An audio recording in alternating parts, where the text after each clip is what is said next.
Many of you are aware of the YouTube feud between Joshua Chavez, content creator of the YouTube channel SERVUS CHRISTI, and Justin Peters of Clouds Without Water series fame. Both have ministries that fall into the category of discernment ministries. They both have built ministries focusing on calling out what are false ministries and or general hypocrisy within the church today.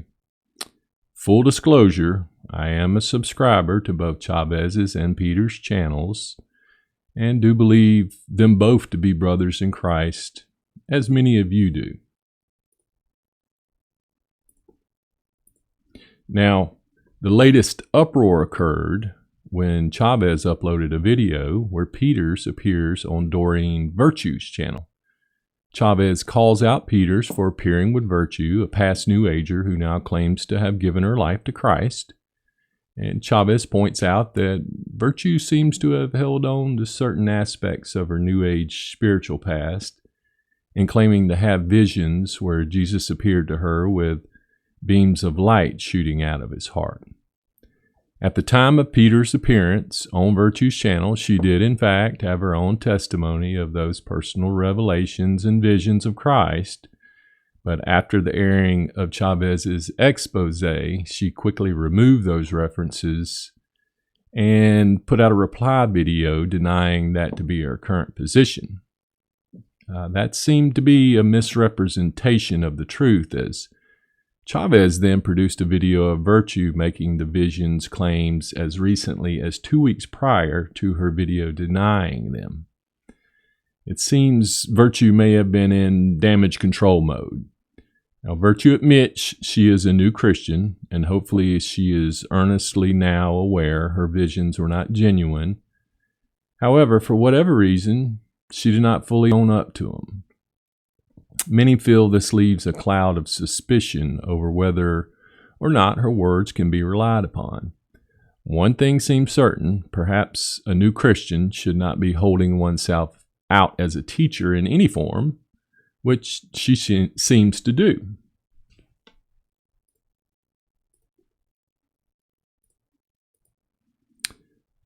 Enough on Doreen Virtue. All Christians should hope she will recognize her error and continue her growth as a new Christian. But now that you know how Doreen Virtue plays into this, let's look at the cause of this whole dust-up. Chavez produces a video of Peter's appearance on Virtue's show. His appearance is portrayed as in conflict with Peter's position on visions and revelations from God today. Peters has correctly and consistently denied such visions are genuine. Here's where everything goes haywire.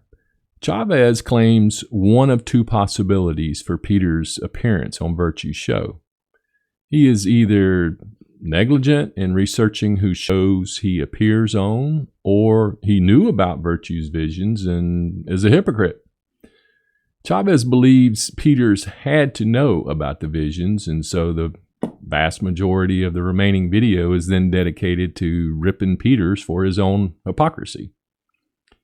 He even sarcastically infers Peters may now believe in genuine visions.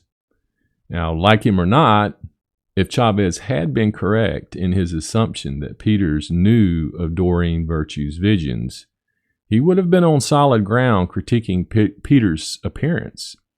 The problem is that it seems Chavez was wrong. Peters makes a response video in which he claims he did not know of Virtue's visions and accepts responsibility for his own negligence in not doing due diligence. He then devotes the remainder of his video to ripping Chavez. So that's the feud in a nutshell. Why then has this become such a controversy? Well, there seems to be a backstory and some history between Chavez and Peters. Chavez has previously made several videos critical of Peters and his friends of the Reformed persuasion. Chavez has pointed out conflicts with notable Calvinist figures such as John MacArthur, Paul Washer, Phil Johnson, and others, as well as Peters himself. Now, the focus of Chavez's critiques have been through association of these men with individuals in ministries who seem to promote what these notable Calvinists condemn. Chavez has thus drawn the ire of Calvinists everywhere. His work has been deemed by them as guilt by association only, and Chavez was castigated for his audacity in calling out such great Calvinist men of God. Now, others have called out Chavez for his guilt by association tactics, but make no mistake, the vast majority was done by Calvinists in what I consider a defensive manner. So when PETERS claimed he did not know of Doreen Virtue's visions, it gave the restless Reformed all the ammo they needed to bury him. A seemingly endless list of disparaging comments were made at Chavez's expense, including many who judged Chavez as lost, just a sinner in need of Jesus and salvation. To them, this proved Chavez was a demon of some sort, and their Calvinist heroes were in fact godly men, and any video Chavez did in the past therefore has no merit.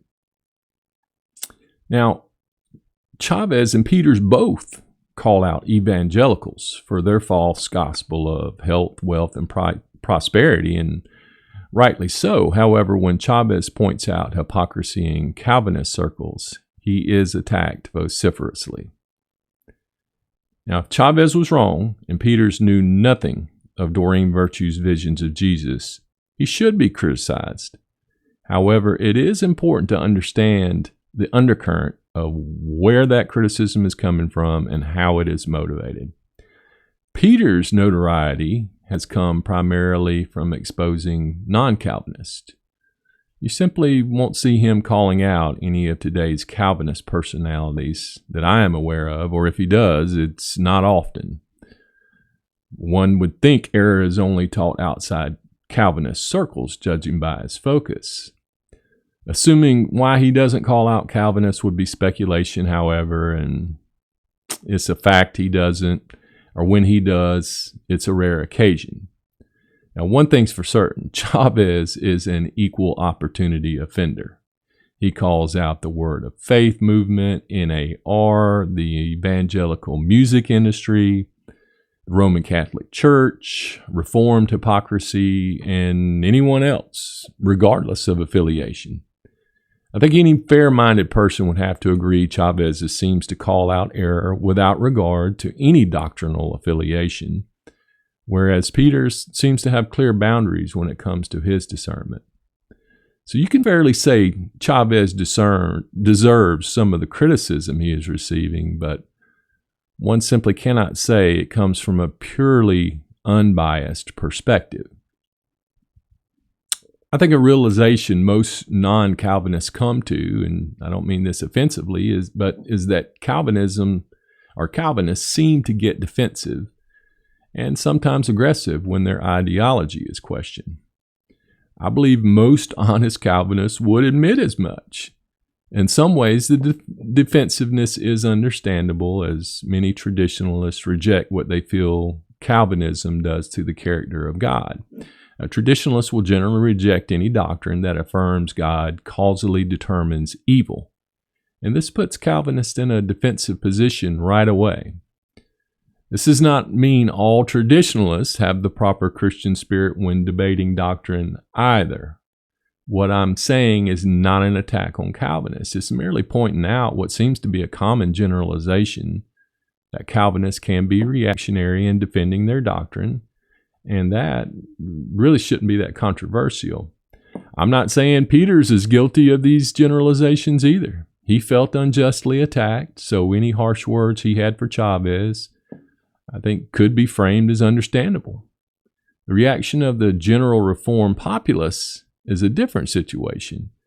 And I believe much of the controversy now swirling can be attributed to Chavez's perceived rush to judgment as well as the stereotypical Calvinist response.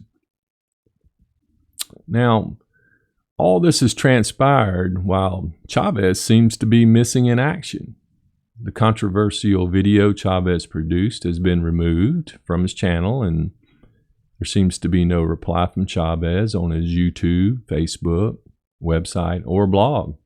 Where is Chavez in all this? As I recall, he did say he would shortly have an answer to Peter's video, but as of yet, it doesn't seem to have happened. So where does this leave us? Is it all over, and is Joshua Chavez and Servus Christi destined to fade away as yet another exposed false teacher? Well, I think not. We may be more accurate in describing this one as being in the eye of the hurricane, where everything seems calm, but the second wave is still looming. Many are nervously waiting to see how all this plays out, and unfortunately, it seems this storm is not over. Some have suggested it has become a legal matter, and that's why videos have been removed and no response has been issued by Chavez, and among other theories. I guess we'll just have to wait and see. But what we do know is that both Chavez and PETERS were wrong. PETERS for not taking the time to research who he promotes with his appearances, and Chavez for concluding that PETERS must have known of Virtue's visions. Now we have to take PETERS at his word that he did not know, but if any information is uncovered contradicting that fact, it will be a devastating indictment of him personally and professionally. Now, I hope that is not the case. PETERS does really great work in his ministry and seems like a humble and truthful person. It would be very sad to find out otherwise, and I believe based on what I can tell of his character, that will not be the case. I do think the whole drama is unfortunate for discernment ministries in general. Many are saying we as Christians should not make a business of tearing other Christians down. However, I really don't think that's the problem we face. Discernment ministries such as Chavez's and PETERS are important.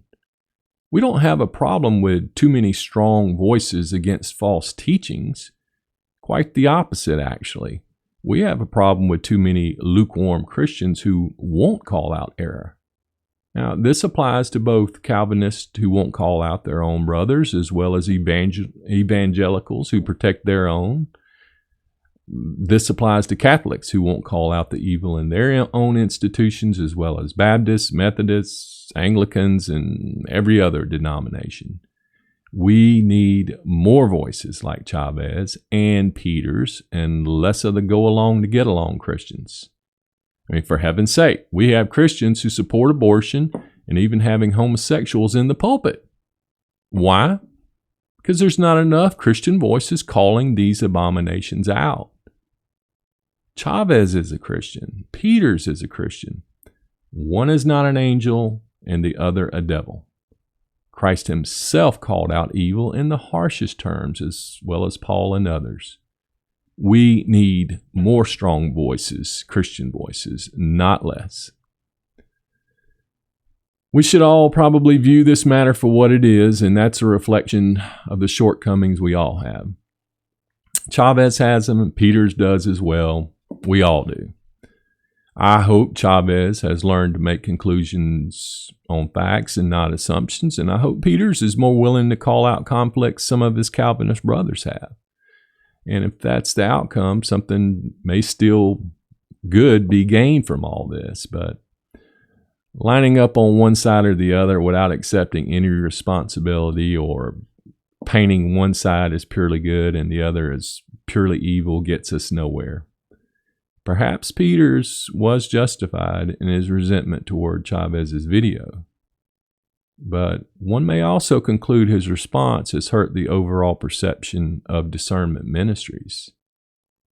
Chavez has hurt this perception as well. I don't think that is what either of these men had in mind as their goal, but that seems to be where we stand. Now, I pray these gentlemen will understand the work they both do is more important than any personal differences they have. There is no doubt both of these men have helped people see the wickedness of false teachers throughout the church. I'm sure there are many who have had their eyes opened by both PETERS and Chavez's videos and left false movements. They both do phenomenal work, but neither of them are perfect. Joshua, if you can't prove Justin knew about Virtue's visions, accept responsibility for the mistake and move on. And Justin, please don't further stoke the fires of resentment between the two of you. These are not difficult things to do. You both probably see this whole mess as much bigger than it actually is because it affects you personally. But for the majority of us who appreciate you both, we're not looking for a winner and a loser. We just want it over. Only the most overtly biased want one of you to prevail in vindication and the other to be thoroughly discredited. And those folks are the minority. If either of your next responses plays toward that bias, realize it will be a poor reflection on yourself, your own judgment, and dare I even say pride. I have confidence you will practice the spiritual discernment you preach. And I ask all of you to pray for both of these men and their ministries. I'm J. Trevor Adkins, and this is Quest Logos. Take care, and God bless.